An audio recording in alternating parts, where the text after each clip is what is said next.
Iba't ibang kwento ng sakripisyo, pag-asa at tagumpay. Ito ang kwento ng buhay ng isang marino. Inihahandog ng Integrated Seafarers of the Philippines o ISP.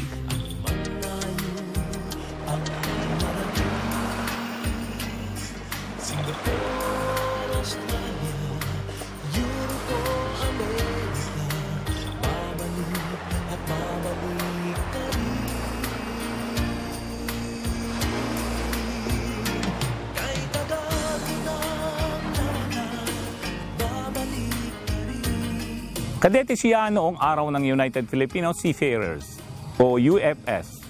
Sumakay sa barko hanggang sa maging kapitan. Subalit sa kabila ng tagumpay sa pagiging marino, ang pagkakaroon ng sariling negosyo ang kanyang nais. Siya si Captain Albert Soriano.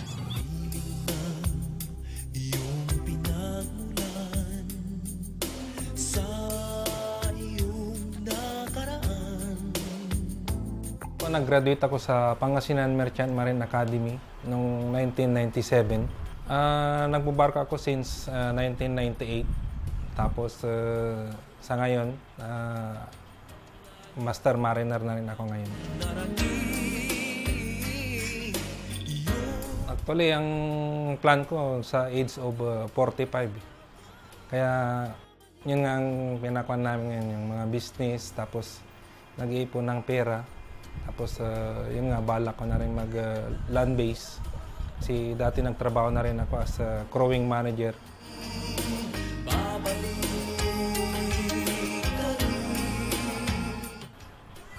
Sa ngayon, ang negosyo nga namin ngayon is yung school supplies.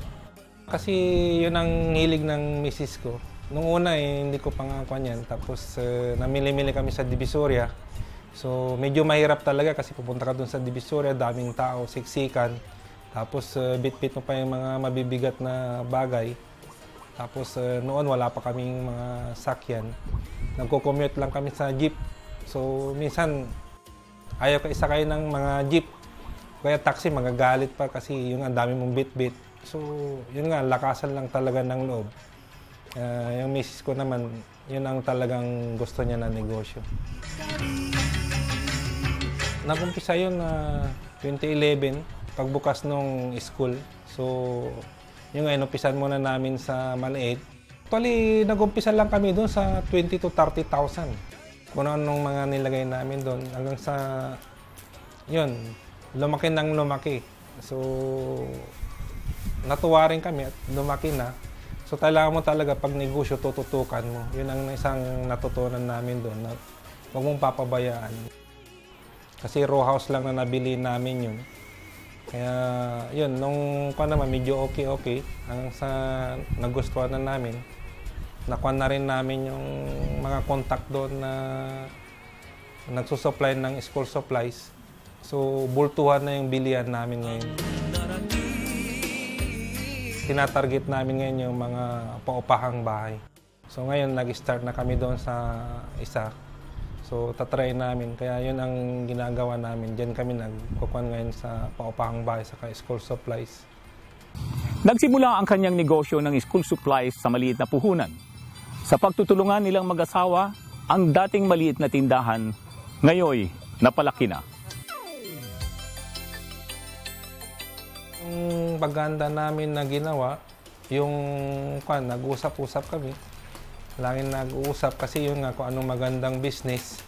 So sabi namin yung school supply na nga lang kasi yun nga ang harap ng eskwelahan. Subukan namin. Kumbaga gamble nga daw. Ginamble lang namin kasi yun nga medyo mahirap. Nandoon yung namin sa Montalban, nandito yung bahay. So yung binan namin, kinuha namin sila from Quezon. Doon na namin sila pinatira. Tapos kumuha rin kami ng mga kasama doon para magbenta. Siya yung pagka sa negosyo, siya ang nakatutok doon. Parang sa inventory, mga ganon. Tapos sa mga sales, siya rin nag-account. Kasi may idea rin siya kasi graduate nga siya ng accounting. So siya lahat doon ang nagkukuha na doon. Sinasabi na lang niya sa akin kung ano yung kanya. Sa business talaga, kailangan mo talaga ng kayong dalawang mag-asawa.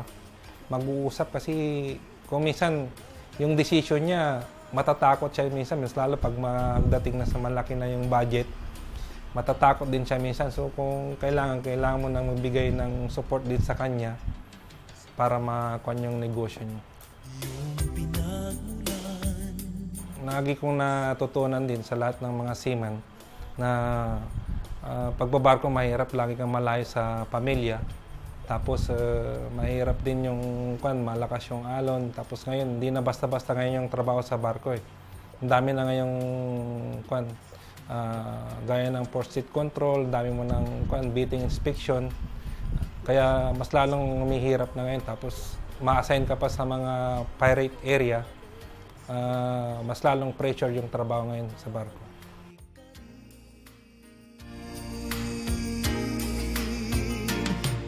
Matututunan mo dito, yun nga yung hindi lahat pala sa dagat, makikita mo yung pera. Kasi gaya na gaano kalaki yung sinasahod mo rin sa dagat, pag nandito ka, wala kang business, maubos din yung pera mo eh.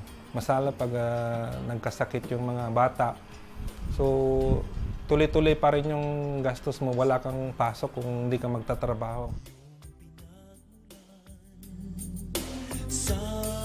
Sa mga kagaya ko na mga seafarers, mag-umpisa kayo lagi sa mga negosyo. Huwag kayo matakot na kasi ang negosyo talaga, ganyan lang yan. Kahit na maliit lang yan, mag-umpisa kayo, lalaki rin. Basta tutukan nyo lang siya. Saka, importante yung kayong mag-asawa, lagi kayong nag-uusap tungkol dyan sa kung ano yung ng negosyo nyo. Kasi kung hindi, mawawala rin yung direction ng kanya, yung negosyo. Ano ang hilig mong gawin? O ano ang nais ni Mrs. na negosyo? Upuan, pag-usapan at planuhin na mabuti. Tulad ng ginawa ng pamilya ni Captain Albert Soriano. Sa susunod, ibabahagi namin ang iba pang kwentong kapupulutan ng aral at inspirasyon dito lang sa ISP, Gabay ng Pamilyang Marino. Inihahandog ng Integrated Seafarers of the Philippines o ISP.